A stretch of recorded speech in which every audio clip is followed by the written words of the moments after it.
Now, you've known just about every businessman of your generation, on a very personal level.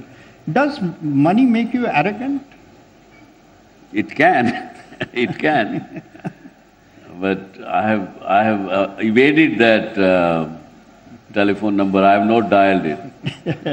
Who's more arrogant, the tycoon or the politician?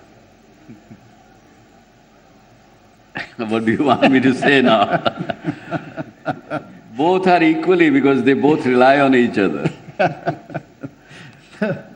Anyway, in essence, it seems to me that you've had, although you've had your difficulties with various governments, including, there'll be some surprises there too in the book. But your really problem has been with other businessmen who have gone after you. And the book ends on, I thought, would be a very anguished note. The chapter on Naveen Jindal. Mm-hmm. He's a, present businessman, very big, owns whatever, steel and God knows what else. Mm. But it seems to me a very display of fairly vicious anger. Could you just tell us a little about Naveen Jindal? Yeah. What to tell about him? Well, precisely how he behaved when you wanted to do a story. He was and he is like my younger brother. But when you rightly asked me that question, that when the success and the money has got few impacts on the human mind. One is like, if you get more money, you become more humble. Like a tree, when a tree has got more fruits on it, it goes down. Or you have an impact on it that makes you too arrogant. And that's what... is that what has happened to Naveen Jindal? This is what happened with Naveen Jindal. And Zee News is known for its being truthful.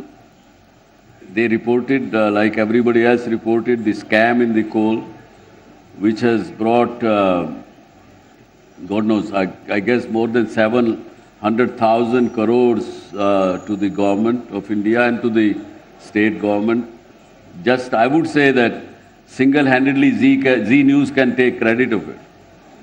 For exposing the whole coal scam. For exposing and continuing the whole scam. In which scam. the country lost 700,000 crores. Yes, sir. Now grapple with that figure. Because 700,000 crores would come to what percent of the, budget? I would say that it's almost 20% of the national budget. More. Maybe more. Yeah. Maybe more. That's the kind of, this is one deal. Mm. This is one deal. And then, on top of that, when it was exposed, he hit one of our correspondent in one of the meetings. He threw away his camera, broken his camera, and became very arrogant. And that's when the journalist fraternity, they told me, that 10 of them came to me and said, we are all going to resign unless you give us free hand to go after him, because this is what he has done. I said, yes, you have to, there is no choice. And of course, I had to pay price,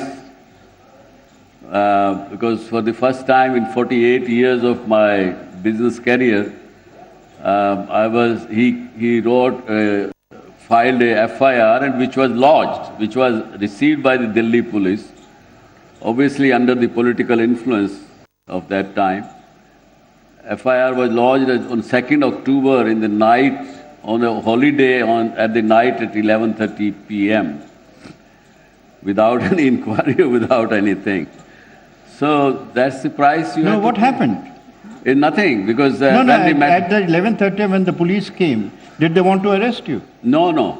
They didn't come to me or anything. We came to know after 7 days that the FIR has been lodged, that we were trying to extort money from Mr. Naveen Jindal. Yeah, that's it. Now, there's also the mention of how a particular businessman, well, in this case Jindal, tried to bribe your correspondents. Is that true? That is where the whole story started. Because he first tried to bribe my editor, and when he refused to take bribe, he then resorted to manhandling. And the power that be at that time, they supported him, and they said, this channel is the only one who is exposing all our scams. Because in that year there were at least 10 or dozen of scams we exposed of that government. They said if we can shut him up, then the whole media will shut up. And actually it happened. For 1 week, none of the media was talking about any scam or anything about coal or anything once this FIR was lodged. So every other media owner got scared. Doesn't libel law worry you? I mean, you're saying all this publicly. Ultimately, the honesty will prevail. I mean, when the matter went to the trial court, the trial court threw it out that there is no cases made out of it. And that's where it is. Nothing has been... I mean, if there was any substance in it, they should have filed charge sheet and they should have tried me out. Well, there's some very interesting episodes of confrontations, including with other businessmen, big names, iconic names in our industry. Mukesh Ambani. What is your memory of your... Again, you said something? Yeah, very clear. Very clearly, it was Dhirubhai Ambani, not Mukesh Ambani that time. And basically, I would tell first the audience here that if you are following certain principle in life, be prepared to pay some price out of it. Because a principle that once a friend, always a friend can cost you dearly, and that is what happened with me. In Mumbai city, I had a very close friend, like my younger brother, Mukesh Patel. Yeah. He passed away. He passed away untimely. And he was running a school where almost 30,000 children were studying that time. And the Ambani, one of the Ambani Bahus wanted to take over that school. So Mukesh Ambani was a small businessman, no comparison. Mukesh Patel, I beg your pardon. No comparison with Ambanis, but he decided to take them on. And so he went after them, he recorded some of their illegal activities. He came to me that I should run it on Zee News. I did try, I said, no, I'm not going to run it. Why don't you compromise? Because nothing is going to happen. Even if we run it, they will not be... The system is totally, completely under their control, and nothing will happen. So why do you want to do this? I avoided him for 2 weeks, but he's one day, 6 o'clock in the morning, came and emotionally blackmailed and said that, oh, is that the friendship means? So I ran that, and that costed me $3 billion. Cost you? Costed me. How? Well, they hammered the stock in the stock market, and we lost $3 billion that time. I was actually going to come to that. Here you are on a paper, billionaire, heaven knows I know how much. And in a year's time, you lost 80% of your value? Yeah, we did. 80% of your stock value was lost.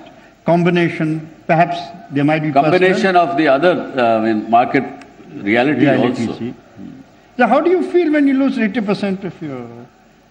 Well... I mean, sense of despair? No. It hurts, but I never... looking back, it doesn't... I don't have regrets. I did what I felt right. I mean, once a friend, always a friend, no matter what happens.